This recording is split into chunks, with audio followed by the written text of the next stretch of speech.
Hello everyone. In this video, we are going to see how to build and test with AWS CodeBuild.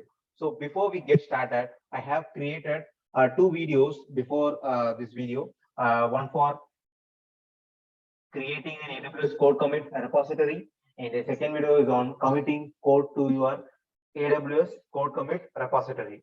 So this is the continuation of that video.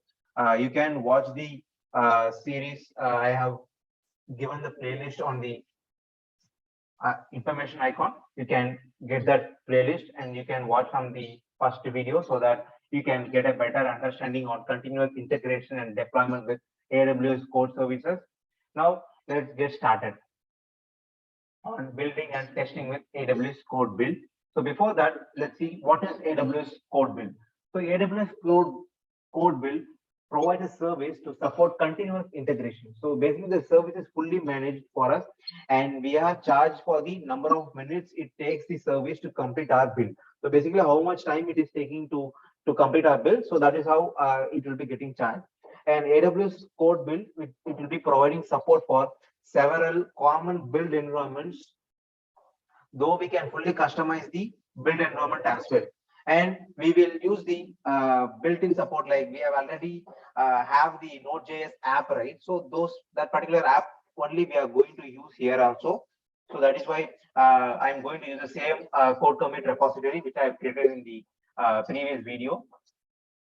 So the code build will provide like two approaches for giving the build commands, by giving a shell, by giving a simple shell command, or we can define a YAML file like a build spec.yaml file we can give in the root of our project. So the build spec YAML is more, it is more instructive for learning the AWS code build phases. So now in this video, we are going to use the build spec.yaml approach.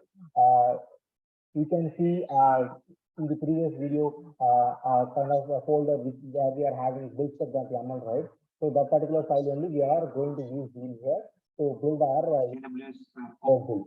So and also AWS code build can produce the artifacts, and that artifacts we can easily upload to S3 buckets.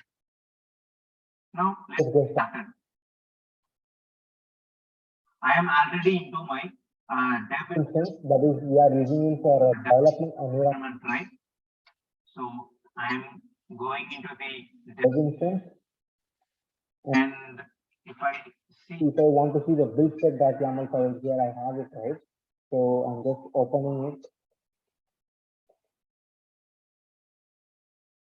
Here you can see basically it is a YAML file, and also here I am using, like here we have three phases. One is install and pre-build and build.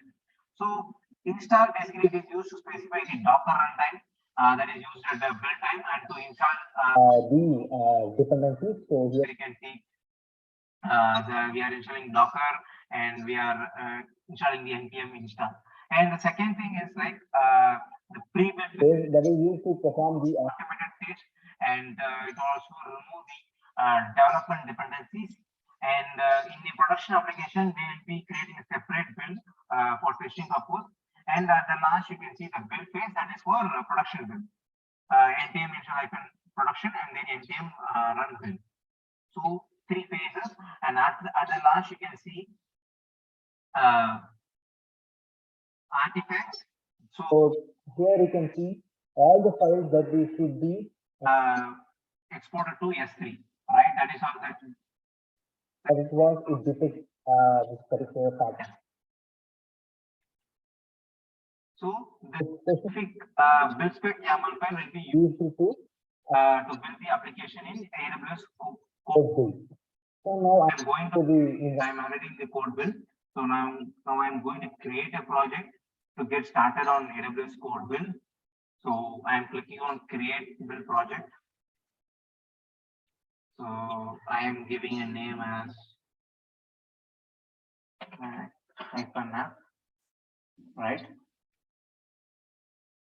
And if I come here, as I said, I am going to use the code commit repository. So the source provider will be AWS code commit, and the repository which I have already created is demo-app-Makendran. And the branch I have means I have only one branch, that is a master branch. right? And in the environment, I am going to use the managed image. So I'm selecting the OS as Ubuntu, and the runtime I am giving as standard, and the image I am giving a standard 4.0. And I'm using the image version is always use the latest image for the runtime version, and obviously the environment type is Linux. And I'm using the existing service role, which I already have it. So this is the service role. So I am unchecking this allow AWS CodeBuild to modify this service role so it can be used with this build project. So I am unchecking it.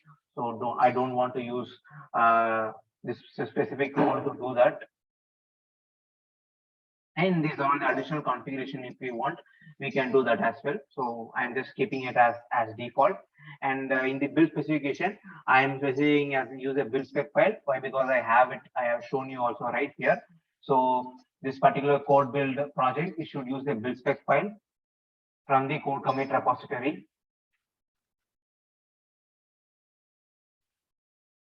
And at the last, it is asking for the artifact. So I'm giving Amazon S3, and the bucket name I already have. I'm giving that, and it is asking for the name. So I'm giving artifacts.zip, right? And it is asking for the packaging. So I'm giving it a zip into a compressed file, right?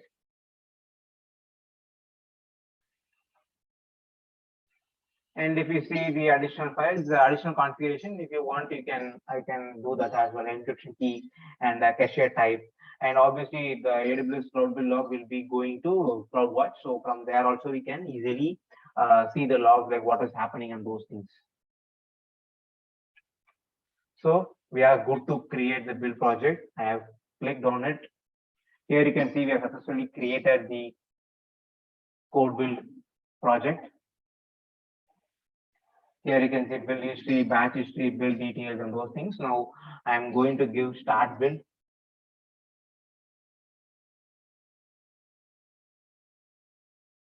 Here you can see the build number, and also we can see the status.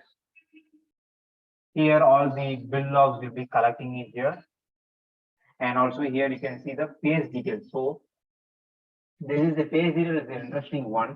Why? Because here you can see each and every detail. Basically, there are a lot of phases involved, like submitted, queued, provisioning, downloading the source, and installing pre-builds. So those phases we can able to see whether it gets succeeded or not, or if it gets failed, we can easily troubleshoot easily which phase it gets failed, so that we can concentrate on this particular phase alone instead of concentrating on all the codes. It will be easier.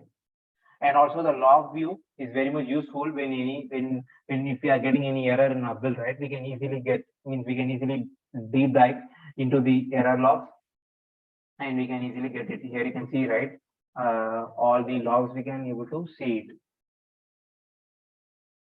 And if I want to see all the entire log, it will be opening in another tab. We can easily see it here. So from where it will be showing it? From the CloudWatch. So it is getting loaded. Here you can see all the logs for CodeBuild, and even here it will be showing the last 134 lines. We can tail the logs, and here you can see all the phase details like submitted, queued. So all these got completed, and even our CodeBuild itself it got completed. The build status is succeeded, right? And also here you can see our artifacts are is also being completed. So let's see whether artifacts has been pushed into the S3 or not. So I'm going into S3 to check on that part.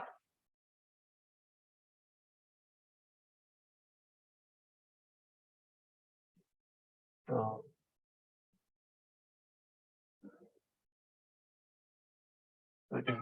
loaded. Okay, I'm going into the S3 bucket. Now here you can see our artifacts has been successfully uploaded into the S3. So in this video, we have created a build project, and also we have built our app using AWS CodeBuild, and we discovered like the build details view to track down any issues in our build, and also we looked the build history view, which keeps track of all our builds. And finally, we have saw that the AWS CodeBuild have uploaded the artifacts into an Amazon S3 bucket. In the next video, I am going to show you how to deploy with AWS Code Deploy from the AWS CodeBuild. So stay tuned for the next video.